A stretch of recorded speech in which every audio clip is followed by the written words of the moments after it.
Headlines. 48 గంటల పాటు కన్యాకుమారిలో బస చేయనున్న ప్రధాని నరేంద్ర మోడీ. 2019 సెంటిమెంట్ని ఫాలో అవుతున్న BJP party. Insurance regulator and development authority of India కీలక ప్రకటన. ఇకపై నెలలు, సంవత్సరాలు కాదు, 3 గంటల్లో డబ్బు చెల్లింపు.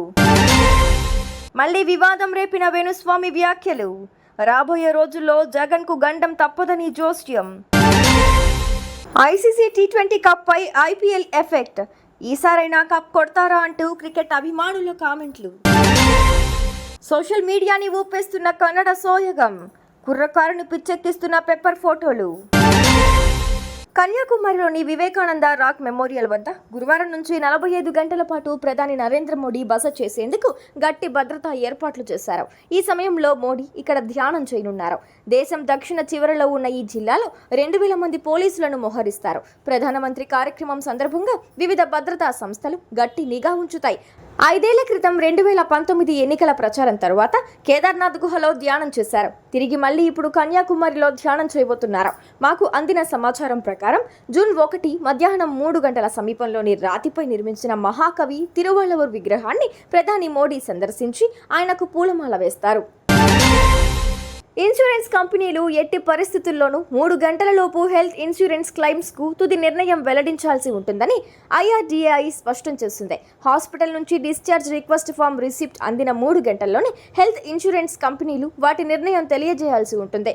అంతే తప్ప పాలసీదారుడు ఎట్టి పరిస్థితుల్లోనూ క్లెయిమ్ ప్రాసెస్కి సంబంధించి హాస్పిటల్లో వేచి చూడాల్సిన పని ఉండకూడదు అని ఆదేశాలిచ్చింది. అంతేకాకుండా హాస్పిటల్స్లో 100% క్యాష్లెస్ ట్రీట్మెంట్ ఉండేలా ఇన్సూరెన్స్ కంపెనీలు చూడాలని ఐఆర్డీఏ తెలిపింది.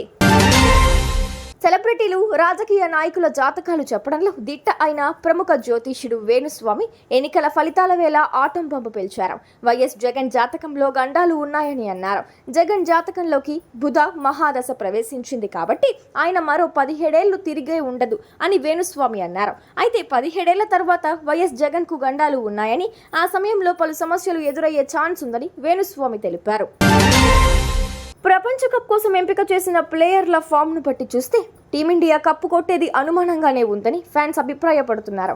అయితే కొందరు మాజీ క్రికెటర్ల విశ్లేషణ మాత్రం వేరేలా ఉంది. టీమిండియా చాలా స్ట్రాంగ్గా ఉందని వారు అంచనా వేస్తున్నారు. జట్టులో హార్దిక్ పాండ్యా, అక్షర్ పటేల్, జడేజా, శివం దూబే రూపంలో ఈసారి 4 ఆల్రౌండర్లు ఉన్నారని, దీంతో టీమిండియాను ఓడించడం కష్టమని మాజీలు అభిప్రాయపడుతున్నారు. అయితే south Africa, Australia, New Zealand, England జట్ల రూపంలో బలమైన ప్రత్యర్థులు సూపర్ 8లో టీమిండియాకు సవాల్ విసిరే అవకాశం ఉందని, వీరితో తలబడ్డప్పుడు గెలుపు అవకాశాలు కాస్త కష్టమే అంటున్నారు విశ్లేషకులు. తొలి సినిమాతోనే కుర్రకారు మనసు దోచేసి తెలుగులో మోస్ట్ వాంటెడ్ హీరోయిన్గా మారిపోయింది ఈ కన్నడ సోయగం. కెరీర్లో మొదట్లోనే మంచి హిట్ అందుకున్న ఈ భామ డేట్స్ కోసం దర్శక నిర్మాతలు క్యూ కట్టారు.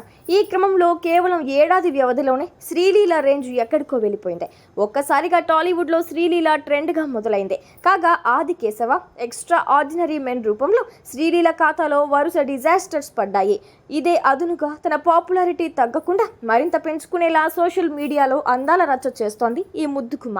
ఎప్పటికప్పుడు తన fresh and pepper looks post చేస్తూ ఆన్లైన్ మాధ్యమాలను వేడెక్కిస్తోంది. శ్రీలీల షేర్ చేసిన కొన్ని ఫొటోస్ వైరల్ అవుతున్నాయి. ఖతర్నాక్ పోజులతో కుర్రకారును కవ్వించింది ఈ అందాల సోయగం. ఈ పిక్స్ చూసి పిచ్చెక్కిపోతున్న కుర్రాళ్ళు ఆమెపై రొమాంటిక్ కామెంట్స్ చేస్తున్నారు.